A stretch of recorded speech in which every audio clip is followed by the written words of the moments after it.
2021 Cheltenham Cricket Festival was a massive highlight for us as staff, but also I think for everyone who would have attended in that fortnight.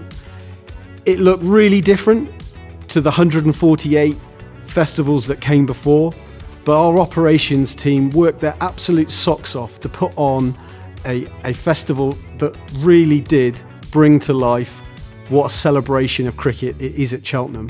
And it's given us a foundation to really build from as we go into what will be the 150th anniversary. The Cheltenham Cricket Festival is always special, be it in County Championship, T20 or one day. But in 2021, every single match had something riding on it. It was of huge importance to the club and how the rest of the season would play out. And so it became kind of doubly important, really. That's clipped up in the air, out towards deep square leg, a dive, and it's taken by Jack Taylor. And that is the game. Gloucestershire have done it. They have beaten Middlesex. People always say that there's a story at Cheltenham. So we arrive on the first morning and Ryan Higgins' partner has given birth on that morning and he's not going to play. And Chris Dent's got a broken finger. So there's two people who you'd ideally like to have in the team. Gloucestershire get a modest first innings score, but still get a lead over Middlesex. And in the second innings, they build the advantage to a point where Middlesex are left to bat for a day and a half or score 420 to win. That looked like a big ask, but for a while, going into the last day, Stephen Eskenazi and Darryl Mitchell put together a big and patient partnership. And then, talk about stories at Cheltenham, it's Matt Taylor's birthday on the fourth day. After tea, Gloucestershire need wickets, and he takes 4 wickets for no runs in 10 balls. And that's the difference in terms of Gloucestershire winning the match. Yeah, so obviously when it got to Cheltenham, unfortunately I'd injured my finger in a T20 game at the Rose Bowl. So yeah, it was obviously really disappointing because Cheltenham's obviously a fantastic period of the season. It's the time that everyone wants to be in part of and playing. So yeah, it was hard to watch that, but you know, it was great that the lads performed really well in that first game against Middlesex. It was fantastic to watch that, and obviously then the Hampshire game was a tight one. I think, you know, the lads did really well, and I wish I could have been a part of that, but you know, unfortunately it wasn't to be this year. I don't think I can remember a greater sense of anticipation for a 4-day game at Cheltenham for a long time. I think people knew it was going to be tense because of the way the mathematics were. Somerset were already through. Gloucestershire had a 6-point lead, which meant unless the scoreboard looked really odd, a draw would be fine to qualify them with Somerset. And Hampshire knew that they had to win. Very simple. It was set up to be basically a knockout game. And you don't often get those in 4-day cricket. And you did have the ups and downs throughout. Gloucestershire won the toss. Could they get a big score? Not as big as we would like. Could the bowlers get some profit out of the pitch? By the end of the second day, there wasn't much in it. Every time you thought Gloucestershire might just be getting into a safe position, they'd find a way to get a wicket, a bowling change or a fielding change. And just that freak incident with Ollie Price felt pivotal because the other 2 wickets went pretty quickly after that.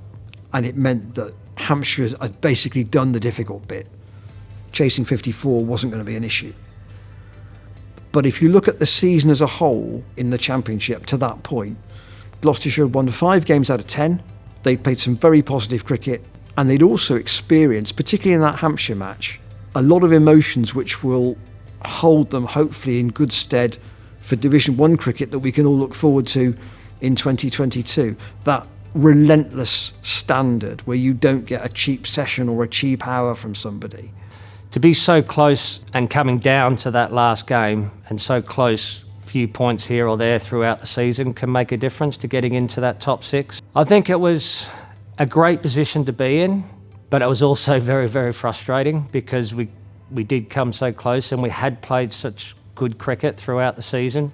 It showed how far we've come. Firstly, playing against some of the sides we played against who are very strong, and it shows where we're looking to be. We're looking to challenge next year when we're in the first division. We're looking to challenge for the title. We're not there to make up the numbers. We're there to try and beat some of those sides and end up hopefully near the top of the table. The T20 in 2021, I think with Gloucestershire having got to the finals day in 2020, certainly getting out of the group would have been the minimum they would have been looking for in 2021. The T20 quarter-final is something every year we just have an expectation of ourselves, and this year was no different, and this year seemed like it was going to be no different, that we'd get there. And like I talked about with momentum with T20, you lose one, and it's a strange thing that actually it's tough to get back and get the ball rolling again. And suddenly you've lost the 2 out of 2, and you'd go into Taunton away, and you go into Somerset, our biggest rivals. The crowd's back, and the Sky Sports cameras are going to be there, and suddenly it's a huge occasion. It's a must-win game. As I say, whether we were just on a bad run of form and we'd caught some bad momentum, or whether these teams actually just played well against us. Somerset, I remember it felt like the first innings. I remember being in control of the game. We bowled really well, and Tom Lammonby comes out and has a day out and played an unbelievable knock. Sometimes I think in sport, sometimes that can happen. I guess we pride ourselves that we should always be at the quarterfinals, and we do. We don't want to stop there. It should be finals day, and it should be. I think with this squad we got, it should be a trophy any time now, really. There's lots of belief in that dressing room, but as I said, there's just a little bit of frustration that in those last few games we just couldn't get the job done. In the T20s, if you ask me who the most exciting player to watch was for Gloucestershire in 2021, you'd have to say Glenn Phillips. Phillips can turn a game in 40 minutes. And what struck me about his innings, he paced them very well. In particular, he wasn't afraid to get to 16 overs and only have 30 against his name, because he knew if he had a lot of the strike in the latter part of the innings, he could add a lot himself. Not only was he a good bat, but he was a handy bowler, and that catch in the Middlesex match at Cheltenham would have been the one moment that people walked away on that day talking about. Carved away, man, he's out at backward point, and it's a great catch. It's a great catch from Glenn Phillips on the backward point fence. Oh, what a bonus that is.